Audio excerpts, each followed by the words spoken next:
आप देख रहे हैं कैपिटल टीवी बिहार। मैं हूं आपके साथ सृष्टि शाह।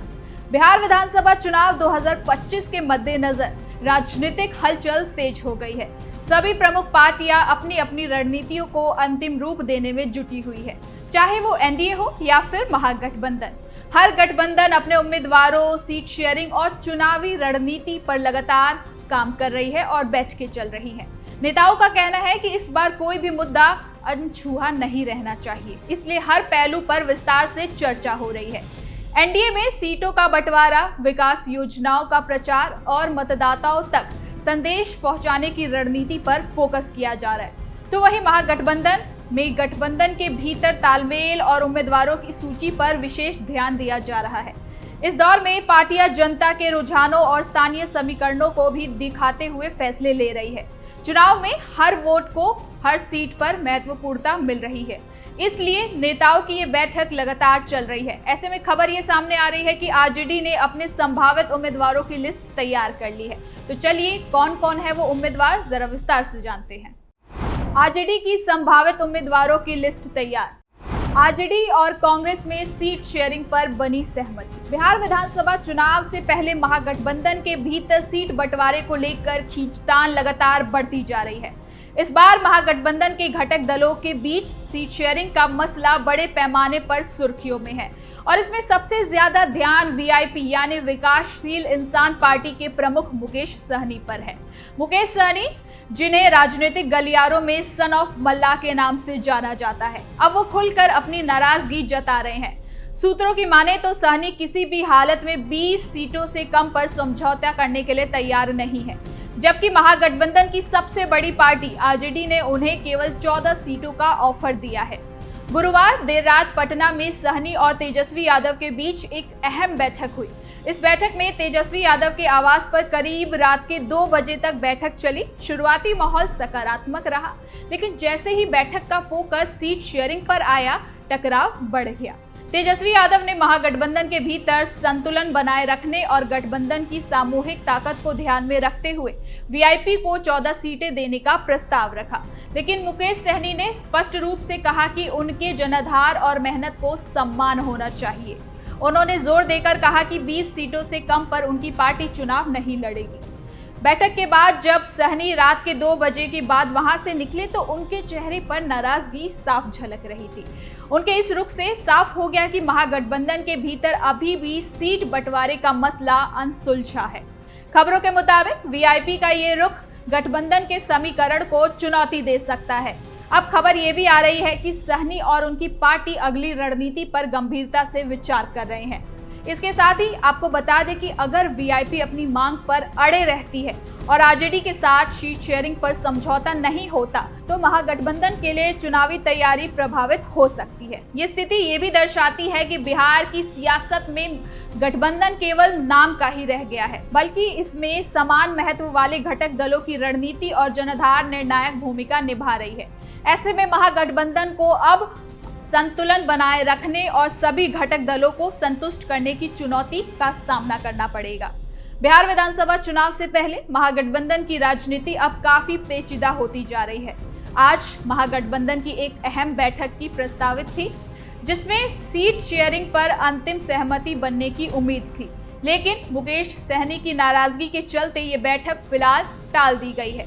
इसके बाद आरजेडी ने अपनी आपात बैठक बुलाई है, जिसमें तेजस्वी यादव पार्टी के वरिष्ठ नेताओं के साथ आगे की रणनीति तय करेंगे। मुकेश सहनी की नाराजगी महागठबंधन के लिए चिंता का बड़ा विषय बन गई है। पहले भी सहनी ने कई बार राजनीतिक पाला बदलकर अपनी हैसियत दिखाई है। 2020 के विधानसभा चुनाव में उन्होंने महागठबंधन छोड़कर एनडीए के साथ तालमेल किया था, लेकिन बाद में बीजेपी से रिश्ते बिगड़ने के बाद फिर विपक्षी खेमे के करीब लौट आए। राजनीतिक जानकारों का कहना है कि इस बार सहनी पूरी तरह से अपने राजनीतिक दबदबे और मल्लाह निषाद समाज के वोट बैंक को लेकर अपनी स्थिति मजबूत करना चाहते हैं। वीआईपी के रुख ने महागठबंधन के अन्य घटक दलों में भी असमंजस पैदा कर दिया है। कांग्रेस और वाम दल पहले ही अपने हिस्से की सीटों को लेकर नाराजगी जता चुके हैं।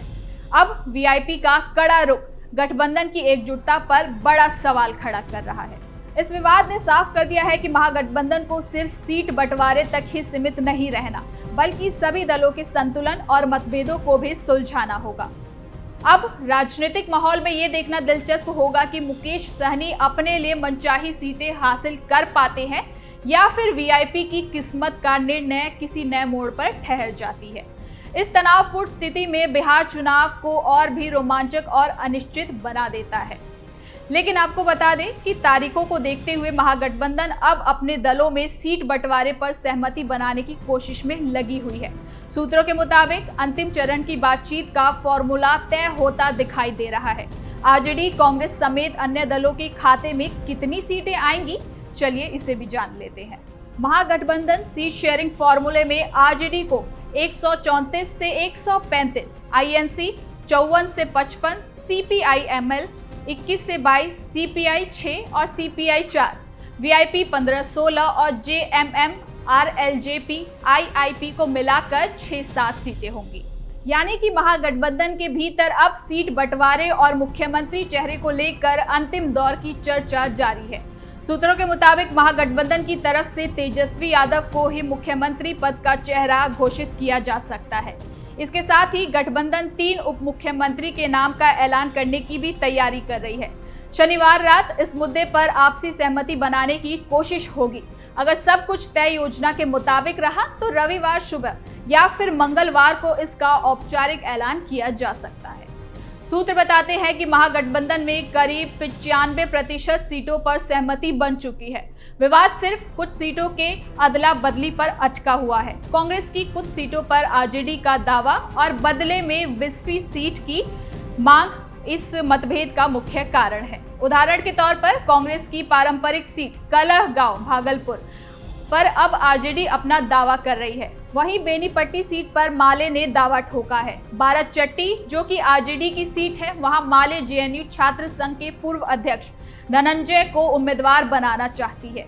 माले ने अपने हिस्से की औराई और गायाघाट मुजफ्फरपुर सीट छोड़ने का संकेत दिया है, लेकिन इन पर कांग्रेस और वीआईपी दोनों का दावा है। तो वहीं माले ने बदले में गायघाट सीट मांगी है, जहां इस समय आरजेडी के विधायक हैं। सीमांचल क्षेत्र की कुछ सीटों को लेकर कांग्रेस और आरजेडी के बीच असहमति बनी हुई है। आरजेडी के रुख से कांग्रेस असहज महसूस कर रही है, लेकिन गठबंधन में उसके पास कोई और विकल्प नजर नहीं आ रहा। इस बीच आरजेडी की संभावित उम्मीदवारों की सूची भी सामने आई है। सूची के अनुसार राघोपुर विधानसभा सीट से नेता प्रतिपक्ष तेजस्वी यादव खुद चुनाव लड़ेंगे।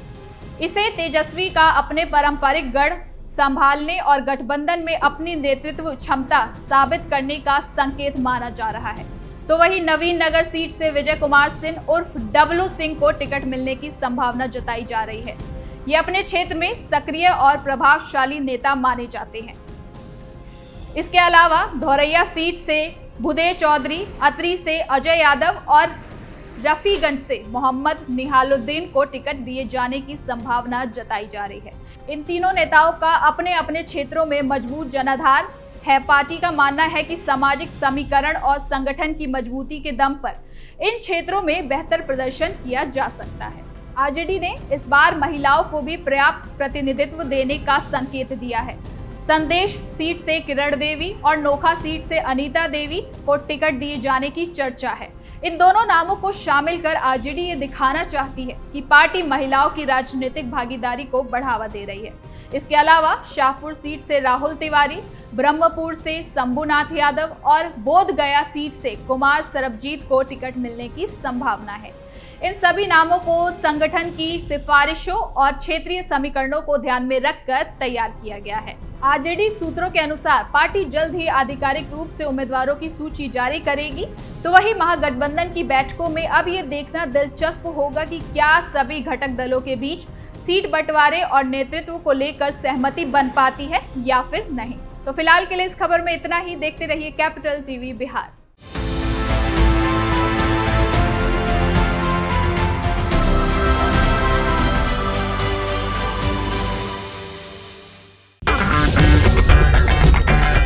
अगर आपको हमारा वीडियो पसंद आया हो तो इसे लाइक करें, हमारे चैनल को सब्सक्राइब करें और हाँ, बेल आइकन दबाना ना भूलें ताकि आप तक हमारे वीडियो की नोटिफिकेशन पहुंचती रहे। आप अपना सुझाव हमें कमेंट बॉक्स में दे सकते हैं। हमारे साथ जुड़ने के लिए शुक्रिया।